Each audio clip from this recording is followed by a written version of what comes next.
trois étapes principales. La première étape qui est relative aux études nécessaires pour exercer la profession d'avocat. En deuxième lieu, le concours des barreaux, le concours des avocats. Et en troisième lieu, la profession. Nous allons analyser l'exercice de la profession d'avocat. Commençons par la première étape qui est relative aux études nécessaires pour passer le concours des barreaux. Eh bien, il suffit d'avoir un diplôme de licence en droit privé, que ce soit la section française ou la section arabe, et vous pouvez passer le concours. Cela va vous prendre à peu près 3 années d'études, mais ce qui est important lors de cette étape, un mot que vous devez retenir, c'est la formation. La formation. Il faut avoir une bonne formation lors de ces 3 années de licence. Cela suppose qu'il faut assister aux cours, qu'il faut faire l'auto-formation, qu'il faut faire des recherches, qu'il faut essayer d'acquérir le maximum de connaissances possibles, de comprendre les modules que vous étudiez. Il ne suffit pas de valider les modules juste pour les valider, mais il faut les valider en comprenant ce que vous êtes en train d'étudier. Donc, vaut mieux.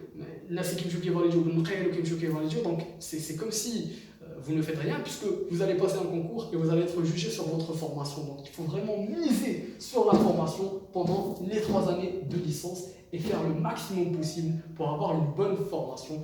Et cela de votre propre gré, c'est-à-dire vous-même faire l'auto-formation. Ensuite, la deuxième étape, elle est relative au concours, le concours des avocats. Eh bien, tous les étudiants qui ont une licence peuvent passer ce concours qui se déroule à peu près une fois chaque 4 années. Il n'y a pas une date précise, mais une fois chaque 4 ans, le concours des avocats se déroule. Donc le concours des barreaux. Ce dernier, il se compose de 2 types d'épreuves. Des épreuves écrites. Les candidats qui ont réussi à des épreuves écrites auront la possibilité de passer des épreuves orales. Il y a le deuxième type d'épreuves. En ce qui concerne les épreuves écrites, les candidats auront le choix de passer à des épreuves soit en langue française, soit en langue arabe. Ou à des épreuves écrites, enfin, la tête, j'ai des sujets. Le sujet Louis, il porte sur le droit civil ou le droit administratif au choix des candidats, c'est les étudiants qui vont choisir. Le sujet Tani, il porte sur le droit pénal avec la procédure pénale, sachant que le sujet du droit civil, la procédure civile. Donc, le droit civil fait la procédure civile également, ou les sujets qui nous les épreuves qui nous ouvrent la période de 2 heures. Et le troisième sujet, c'est un sujet de culture générale qui se déroule pendant, donc les candidats la tête souhait pour écrire, pour rédiger le sujet de culture générale. Ce qui est important par rapport aux épreuves écrites, c'est la méthodologie de rédaction. C'est la problématique que les candidats vont relever. C'est la manière avec laquelle, c'est l'esprit d'analyse des candidats. C'est la manière avec laquelle les candidats ils vont défendre leur position. Et ça peut être soit des cas pratiques, soit des dissertations, soit des questions directes. Et la quantité de l'ekteba, mais plus la qualité, mais plus l'esprit d'analyse, mais plus la manière de rédaction. C'est plus comment les candidats ils ont défendu leur position, puisque le métier d'avocat c'est quoi en fait? C'est la défense. Le rôle de l'avocat c'est la défense, il a le monopole de la défense.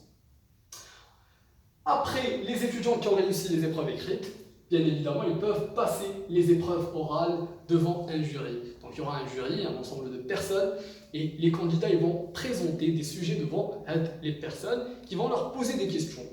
Et des sujets ils peuvent être tirés au sort, ils peuvent faire l'objet d'un tirage au sort de la part du candidat. J'ai préparé pendant une vingtaine de minutes, j'ai goûté le jury pour les présenter.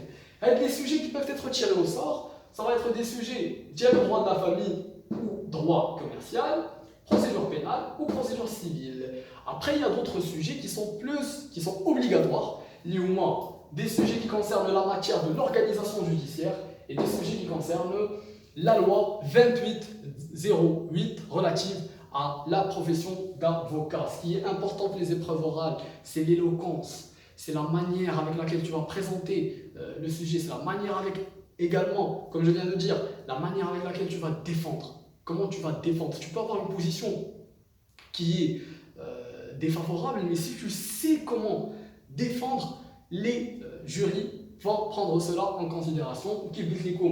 les épreuves orales, ils se déroulent en langue arabe.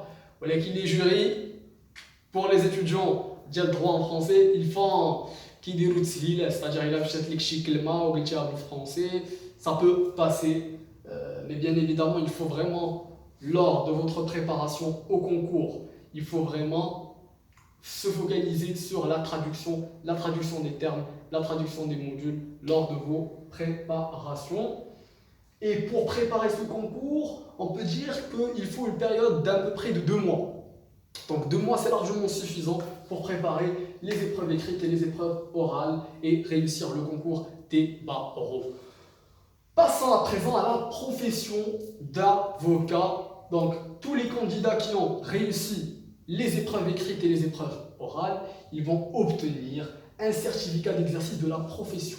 Donc ils auront un certificat qui va leur permettre d'exercer la profession d'avocat. Après, ils auront le choix de déposer un dossier à l'ordre des avocats en plus d'une somme d'argent qui est à Marrakech cette année, c'était 80 000 dirhams, et dans d'autres villes, ça dépend. Donc la somme, elle dépend de la ville, elle dépend de chaque région. Et le dossier peut être déposé dans 2 sessions, soit dans la session du mois d'octobre ou dans la session du mois de mars. Par la suite, les étudiants qui ont déposé leur dossier, ils feront l'objet d'une enquête de police, donc ils vont l'interrogatoire chez la police judiciaire. Ensuite, ils vont prêter serment et ils doivent obligatoirement passer 3 années de stage dans un cabinet d'avocat. Donc c'est obligatoire. Tous les étudiants qui ont réussi le concours et qui veulent exercer la profession sont mis de stage cabinet d'un avocat. Donc dans le cabinet d'un avocat, des avocats stagiaires. Et lorsqu'ils vont terminer un stage, c'est là où ils peuvent ouvrir leur propre cabinet et exercer la profession d'avocat pleinement. Soit ils ont la possibilité de s'associer avec un autre avocat ou d'ouvrir leur propre cabinet, donc ils ont le choix. Donc voilà, c'était une petite vidéo pour éclaircir comment devenir avocat ici au Maroc. Donc c'était Yazid Benna du coin des juristes. On se retrouve pour une nouvelle vidéo sur la chaîne du coin des juristes. On va valider, on va réussir, on y croit.